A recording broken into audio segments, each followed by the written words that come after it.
Starting today, I'm going to be doing a State of the NFC North video on a weekly basis, ranking them 1 through 4. I want to start with number 4. I was going to go with the Chicago Bears, but you know what? I'll mention why I didn't in just a second. Number 4, dead last in the NFC North that I've got are the Detroit Lions. You lost both of your coordinators to head coaching jobs. Ben Johnson, obviously the new head coach of the Chicago Bears, formerly the OC of the Lions. Aaron Glenn, former DC of the Lions, is now the new head coach for the New York Jets. And it's not just the new system that they're playing under that's going to be difficult to overcome sooner rather than later. It's going to take some time. Or perhaps they're running the same system that they've been running for years, just under new leadership. It's not just that they have to overcome. It's also the fact that 4/5 of their offensive line have been replaced. Frank Ragnow, the longtime center, is retired. To replace that center position, Graham Glasgow, who is in his 10th season, longtime left guard, and he has some experience playing center, but for the most part, he's been the left guard. He's now moving to center. At left guard, you have Christian Mahogany, a 6th-round rookie that they just drafted to play left guard. And losing Kevin Zeitler to free agency, they drafted Tate Ratledge, who I like a lot, 2nd-round pick out of Georgia. He's replacing Kevin Zeitler. So now the Lions, after having a couple of years of continuity, that's very important, they find themselves with no continuity, having to build that continuity from the ground up with their offensive line and their play callers, respective of each side of the ball. And then the question also becomes, Jared Goff, is he a system quarterback? Can he overcome the loss of Ben Johnson? So you remember he started his career off with the Los Angeles Rams, and Sean McVay said, nah, I can't work with this. Got over to the Detroit Lions, eventually got Ben Johnson, and played the best football of his career.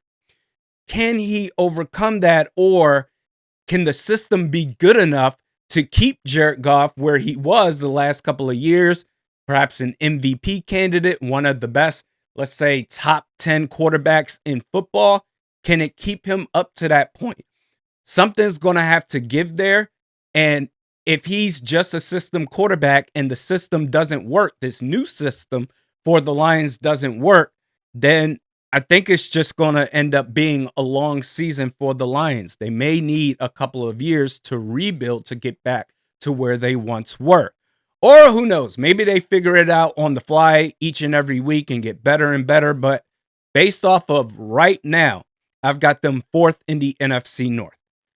The 3rd ranked team I have in the North, the Chicago Bears.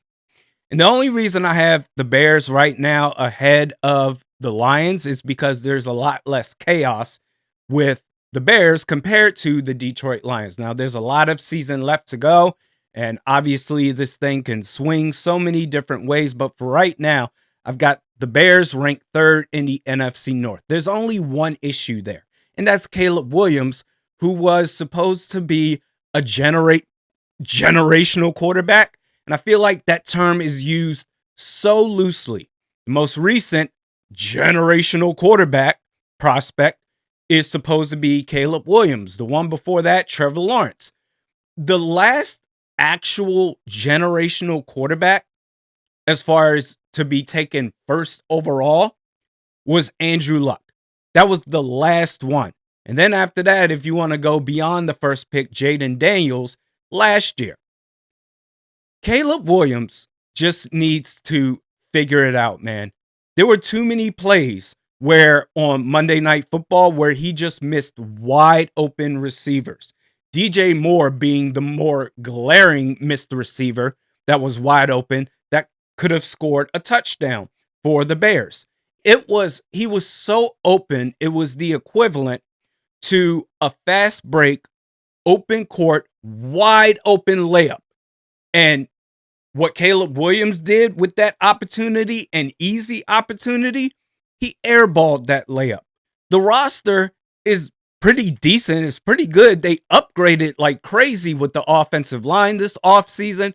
You have the, as far as talent wise, you have what should be one of the better tandems, wide receiver tandems in football with DJ Moore and Rome Odunze. And your defense is solid.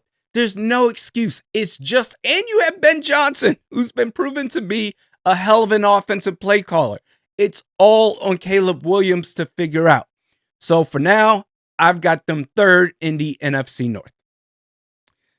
We're going to get to the second place spot for the NFC North in just a second. But first, this video is brought to you by Sleeper. If you're a daily fantasy user, Sleeper is the spot for you. New customers get a 100% match up to $100 using the promo code Randy. The full link to the promo will be in the description of this video. And for my picks this week, I'm always going to pick Vikings versus their opponents, players between those two teams. We've got the Vikings versus the Atlanta Falcons, Sunday Night Football. I've got J.J. McCarthy, more than 18.5 rushing yards. Aaron Jones, more than 19.5 receiving yards. And Bijan Robinson, less than 70.5 rushing yards. Check out Sleeper today. And the second ranked team I have in the North currently are none other than your Minnesota Vikings. They pulled off the wild, historic win against the Bears on Monday Night Football. 21 unanswered points in the fourth quarter is crazy. But the only thing that is holding me back from right now, objectively, keyword here, objectively putting them first in the North, is that we need to see consistency in terms of competitiveness over the course of a 4-quarter game, and not just in the fourth quarter, you play like you're kicking all sorts of ass.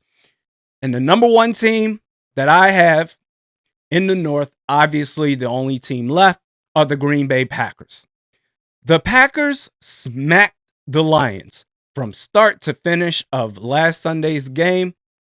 Their defense is so fast at all three levels, the D-line, linebackers, and the secondary. Wherever the ball goes, they close in fast. They've got playmakers all over the place. I wouldn't say they have a true star number one receiver, but they have a ton of really good receivers. The only thing that, and Josh Jacobs is a beast. Like, they just hand the ball off to him, rightfully so. One of the better running backs in football right now. Will the real Jordan Love please stand up? Relatively decent game against the Lions last week. 188 yards passing, 2 touchdowns. But if you remember, his first year as a starter, that was 2023, didn't start off so hot. The second half of that season, he went off. Led his Packers team to the divisional round, nearly got to the NFC Championship game. And then last year, his second year as a starter, he was good, but definitely took a dip in production compared to his first year as a starter. So now it's just like, okay, who is Jordan Love? If he can be the guy, the back half of his first season as a starter, then, man, the Packers, they're going to be a tough out. They're either going to make a run or they're going to be a tough out. I still believe in my Vikings to eventually leapfrog this team and make a deep playoff run. I made a video that the Vikings will make it to the NFC Championship game. I still believe that.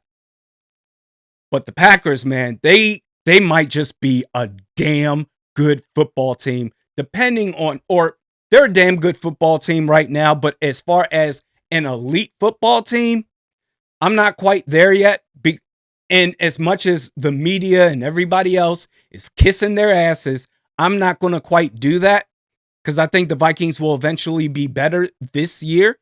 But if Jordan Love goes on a tear and has a full, complete, productive season, man, the Packers are going to be a force.